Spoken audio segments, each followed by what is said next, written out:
Sir ఏంటి sir Telangana నుండి మీరు ఇప్పుడు మహానాడుకి రావడం జరిగింది కడప. అసలు రావడానికి గల ప్రధాన కారణం ఏంటంటారు? నా దేవుడు ఎన్టీ రామారావు గారు కాబట్టి, నా దేవుడు ఎన్టీ రామారావు గారు కాబట్టి, ఆయన గారే ఈ పార్టీ పెట్టారు కాబట్టి, నా బాస్ సీఎం గారు ఇక్కడ ఉన్నారు కాబట్టి వచ్చిన. ఓవరాల్ గా 44 దశాబ్దాలుగా పార్టీ సక్సెస్ గా వెళ్తుంది కదా, ఏం చెప్తారు ఈ పార్టీ కోసం, తెలుగుదేశం పార్టీ కోసం? సక్సెస్ గా అవ్వాలని పెట్టారు, సక్సెస్ అయింది, సంతోషం. సక్సెస్ అయితే సంతోషమే కదా. కార్యకర్తలు కూడా అధిక ఉత్సాహం వచ్చింది. కడప కాదు, చుట్టుపక్కల జిల్లాలు మొత్తం దద్దరిల్లు తెరిపి.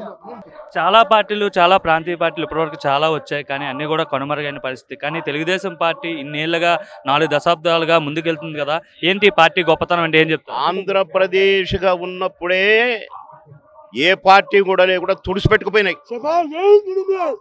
కాంగ్రెస్ పార్టీ అసలు మర్రి చెట్టు లాంటి కాంగ్రెస్ పార్టీ 0 అయిపోయింది. కనుక ఇది మా పార్టీకి, మా దేవుడు పెట్టిన పార్టీకి మామూలే. మీరు ప్రస్తుతం ఏ పార్టీలో కూడా లేరు, తెలంగాణలో మళ్ళీ టీడీపీ యాక్టివ్ అవబోతుంది అంటున్నారు. టీడీపీలో జాయిన్ అయ్యే అవకాశం ఉందా మీరు? అంటున్నారు కదా, నేను దాని గురించి ఏం మాట్లాడను. అంటే చెప్పు, మాట్లాడతా. ఒకవేళ అయితే టీడీపీ పార్టీ యాక్టివ్ అయితే మళ్ళీ జాయిన్ అవుతారా? టీడీపీ అది బాస్ ఆదేశం ఉండాలి. పిలిస్తేనే జాయిన్ అవుతారా? పిలిస్తే జాయిన్ అవడం, నేను జాయిన్ అవడం పార్టీ నాది, పార్టీ నాది. షర్ట్ కనపట్లే, పార్టీ నాది.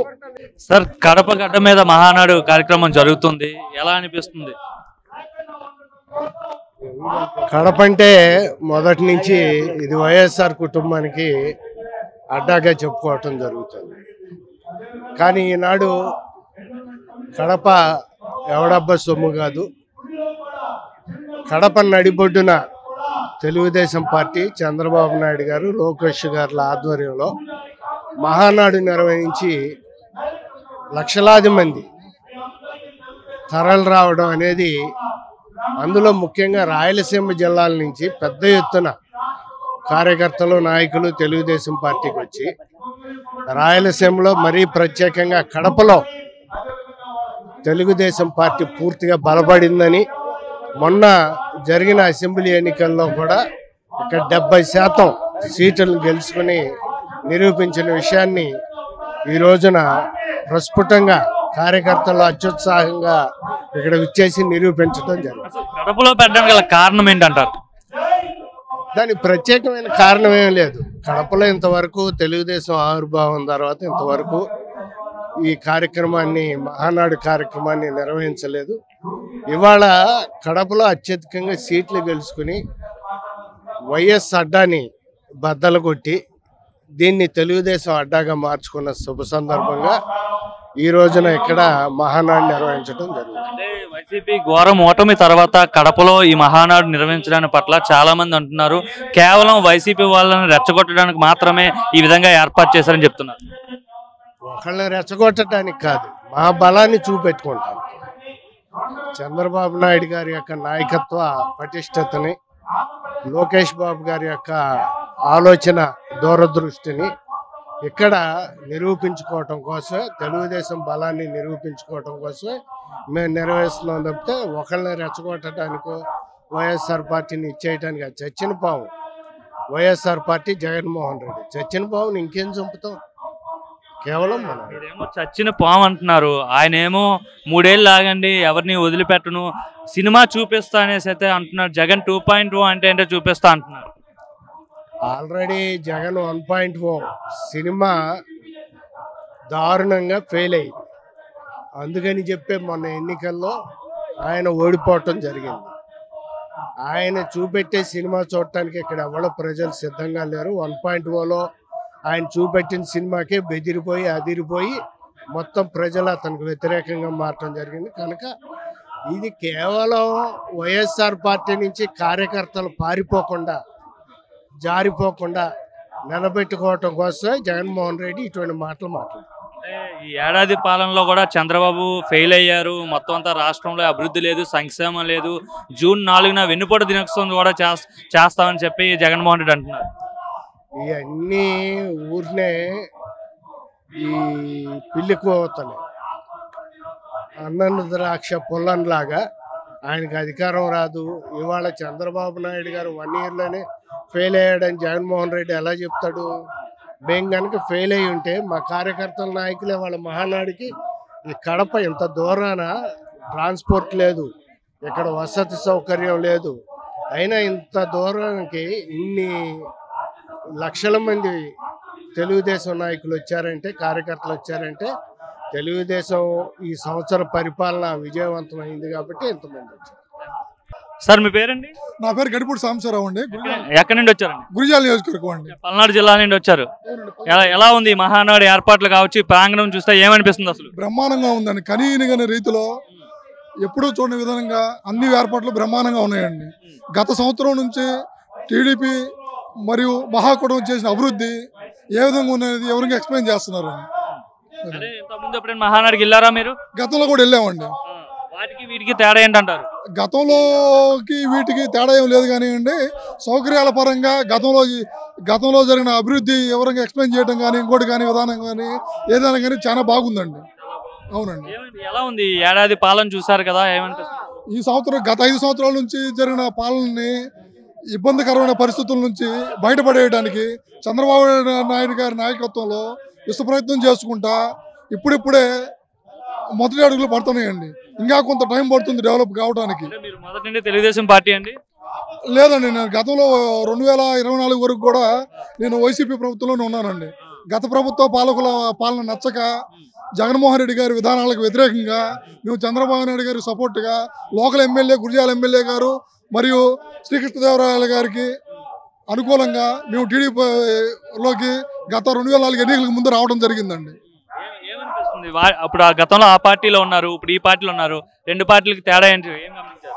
గతంలో జరిగిన అన్యాయాలకి ఇసుక దోపిడీ అయితేనేమి, మద్యం కుంభకోణం అయితేనేమి, రోడ్లు సరిగ్గా వేయకపోవడం అయితేనేమి, రకరకాల డెవలప్మెంట్ పట్టించుకోకపోవడం అయితేనేమి, అమరావతిని పక్కన పడేయటం అయితేనేమి, ఏ విధమైన రకరకాల సమస్యల వల్ల రాష్ట్ర అభివృద్ధి కుంటిపడిందండి. అంటే ఒక పార్టీ అంటే ప్రభుత్వ విధి విధానాలు వదిలేయండి, ఒక పార్టీ పరంగా చూసుకుంటే ఒక కార్యకర్తకు అండగా ఏ పార్టీ ఉంటుంది? వైసీపీ ఉంటుందా లేదంటే టీడీపీ ఉంటుందా ఒక కార్యకర్తకు అండగా? పార్టీ కార్యకర్తగా టీడీపీకి ఎప్పుడూ అండగా ఉంటుందండి.